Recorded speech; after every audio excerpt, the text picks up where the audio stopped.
Welcome to प्रतिज्ञा education. Hello friends, आज मु आपण मानक सहित शेयर करने को जाऊँगी मो गाँ उपरे 10 धाड़ीर रचना। तेबे चलंतु आ डेरी न करी एथर भिडियोटी को आरंभ करिबा।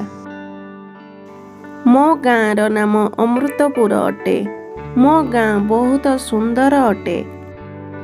मो गाँर लोक संख्या 1500 अटे। मो गाँर समस्त ग्रामवासी माने मिलिमिशि चलती। मो गाँरे बिजुली पानी और सड़कर सुविधा अछि। मो गाँरे एक सरकारी विद्यालय और डाक्तरखाना अछि।